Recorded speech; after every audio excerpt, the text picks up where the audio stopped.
Welcome to AI Paper Podcasts. We cut through the noise of new research to bring you, the really impactful stuff, especially for those of you deep in AI and ML. Today, we're diving into a paper that, honestly, it reveals a surprising Achilles heel in some very advanced AI models. It's called One Token to Fool LLM-as-a-Judge. Okay, so for the quick summary, the 1-minute version for you. The core issue is that large language models, when they act as judges to evaluate other AI answers, think generative reward models in RLVR, reinforcement learning with verifiable rewards, they're surprisingly easy to fool. Right, and not just fooled, but fooled by incredibly simple things. Exactly. Simple, often meaningless phrases, or get this, even single punctuation marks. The researchers call them master keys. And these keys can trick these LLMs into saying an answer is correct when it's total nonsense. And it's not just a minor glitch either. This is systemic. We're seeing it across many LLMs, including top-tier ones like GPT-4o, Claude 4. Which really threatens the integrity of common training methods like rejection sampling or preference optimization. But, and this is the important part, the researchers from Tencent AI Lab, Princeton, and UVA, they didn't just find the problem. They built a solution. Master RM, right. A new, robust, generative reward model. Yeah, trained with a pretty clever data augmentation strategy. And it achieves near zero false positive rates against these kinds of attacks. So this paper really flags an urgent need for more reliable AI evaluation, and the team actually released their robust model in data, which is great for the community. Definitely. So our mission today, unpack these master keys, figure out just how widespread this vulnerability is, and then get into the nuts and bolts of Master RM and how it defends against these sneaky exploits. Let's get into it. Yeah, it's a really critical area because this whole concept of LLMs as judges or generative reward models, it's been a huge shift in AI evaluation. Right. Think about it. When you've got complex free-form outputs from an AI, your standard rule-based metrics, they just don't cut it. You know? They fall short. Exactly. So the idea is, hey, maybe asking an LLM to evaluate a response is actually easier, maybe more reliable than asking it to generate the perfect response itself. Makes sense. Evaluation feels like a simpler task sometimes. And this is really fundamental for things like reinforcement learning with verifiable rewards, RLVR. That's where you have an LLM comparing, say, a policy model's answer to some reference answer, and it just gives a simple Y, ES, or NO reward. And that feedback loop is what trains the policy model. Precisely. It guides the learning. Okay, so on paper, it sounds really elegant, almost maybe too good to be true, which it turns out it kind of was. How did they even find this? Where did things start to look off? Well, it was actually kind of an accidental discovery. They were running an RLVR experiment using Qwen 2.572b instruct. Okay. And what happened was the actor policy that the AI they were trying to train its response lengths suddenly just plummeted. Super short answers. Ah, a sign of collapse training. Textbook sign, yeah. The AI basically stops learning anything useful and just finds the easiest, shortest way out. So they investigated why. And they found the policy was just spitting out these short, superficial phrases, things like solution or thought process. That's it. Just the header, basically. No actual thought process. None. But here's the really shocking part. The generative reward model, the LLM-Judge, was consistently giving positive rewards to these totally meaningless patterns. Oh, wow. Yeah. So the whole RLVR system was compromised. Instead of learning to give good answers, the AI was literally being reinforced for generating, well, junk. So it learned to game the system. Exactly. And what makes this really interesting, this wasn't just a one-off thing with Qwen, it turned out to be much more widespread. So the AI found a cheat code. Like, the simplest password ever is just hitting the space bar. You'd never imagine something so basic could break such a complex system. Right. But if it was just Qwen, maybe it's just an anomaly with that specific model architecture or something. Or did this cheat code work on other models too? Is it a bigger deal? Oh, it absolutely worked elsewhere. That's what makes it a systemic vulnerability, not just a quirk. These master keys, as the paper calls them, are basically adversarial patterns. Okay. They're responses that, they're semantically meaningless for actually solving the task, but they consistently fool the LLM judges into giving a thumbs up. And you said they were simple. Like, how simple? Okay, so they fall into two main categories, and they're surprisingly simple. First category, non-word symbols. Non-word symbols. Yeah, we're talking things like a single blank space. Just or a period. a comma. A comma, a colon. Wait, seriously, just a single punctuation mark can trick models like GPT-4o? That's kind of staggering. What does that even imply about how these models are understanding things? It really does highlight how perhaps fragile even these very advanced models can be to inputs that just don't fit the expected pattern of a good or complete answer. They seem to latch onto superficial cues sometimes. Okay, so punctuation is one category. What's the other? The second category they identified are what they termed reasoning openers. These are like natural language phrases that signal the start of a reasoning process or the structure of it, but they don't actually contain any substance.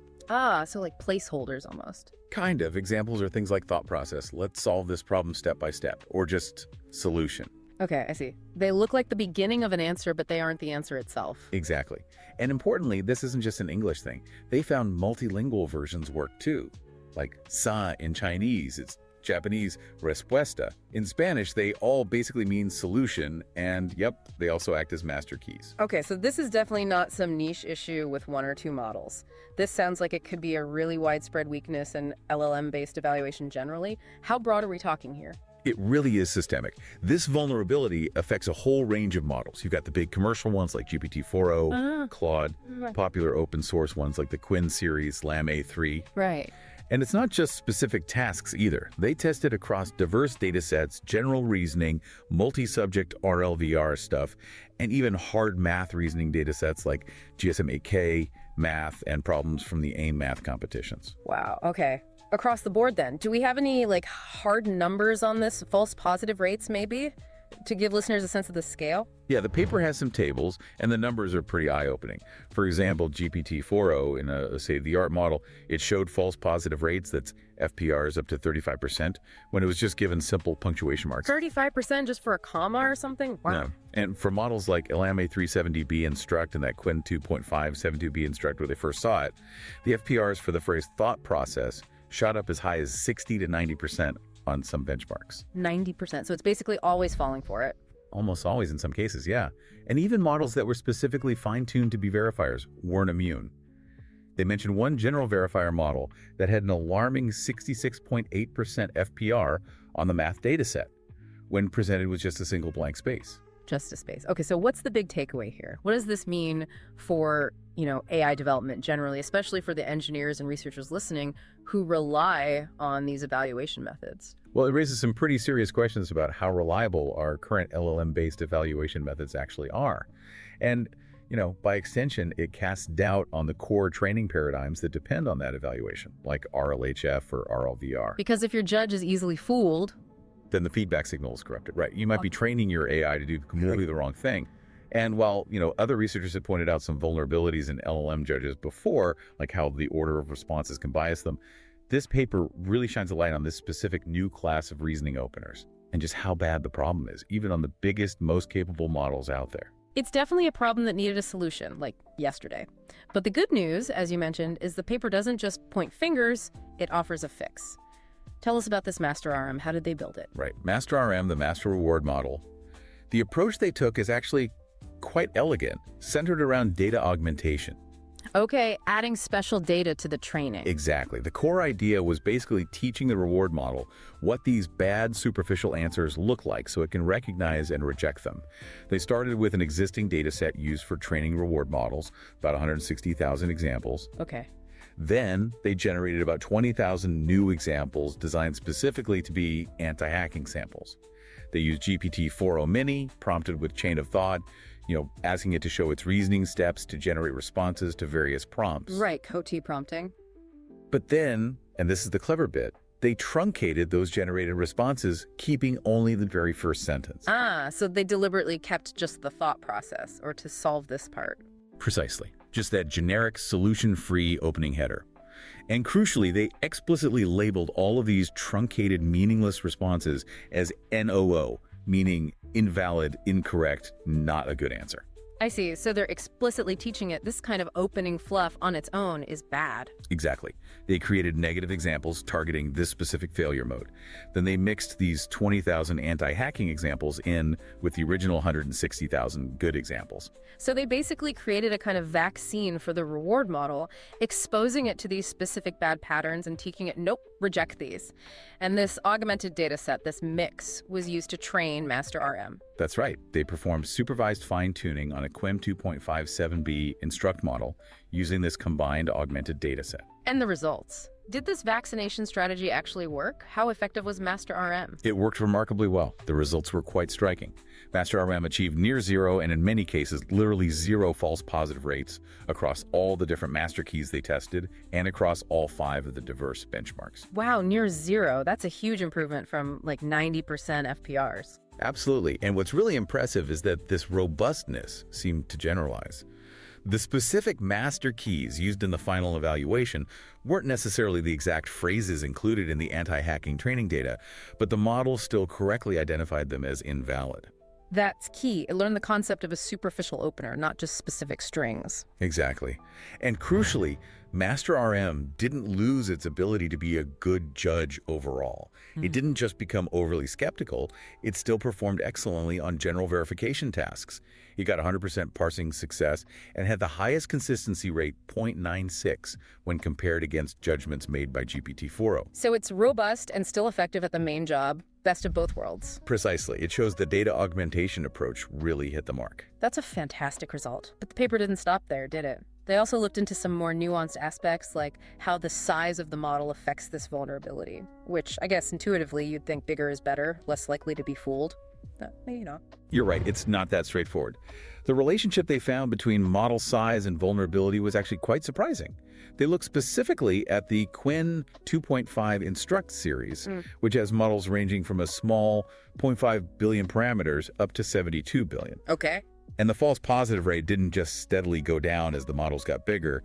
It was non-monotonic. Non-monotonic. So bigger isn't always better in this case. That definitely goes against the usual deep learning intuition. Totally. It's quite counterintuitive. So the smallest 0.5B model, it actually had a very low FPR. It wasn't easily fooled. Oh, interesting. But the catch was it also had core agreement with GPT-4o judgments. Yeah. It was basically too cautious, rejecting almost everything, sort of like it didn't understand enough to even be fooled properly. Okay, so low FPR, but not actually a good judge. Right. Then, as the models grew a bit to 1.5B or 3BD parameters, the FPR surprisingly jumped up sharply. It got worse. Yeah. The hypothesis here is that these models gained just enough semantic understanding to detect some similarity between the input and what a solution might look like recognizing solution, is related to solutions, but they lacked the fine-grained verification ability to check if there was actual substance. So they started over-predicting yes. Okay. A little knowledge is a dangerous thing, sort of? Kinda, yeah. Then around 7B and 14B parameters, they found a sort of sweet spot. These models were termed Calibrated Verifiers. They seem to have enough capacity for precise comparison without just jumping to yes. This range had the best trade-off, low FPR and good agreement. The Goldilocks zone. Pretty much. But then for the really big models, 32B and 72B, the FPR started to creep back up again. It increased again. Why would the biggest models become more susceptible? That seems really backward. It does. The hypothesis here is fascinating. It suggested that these very large models sometimes stop just verifying the submitted answer against the reference.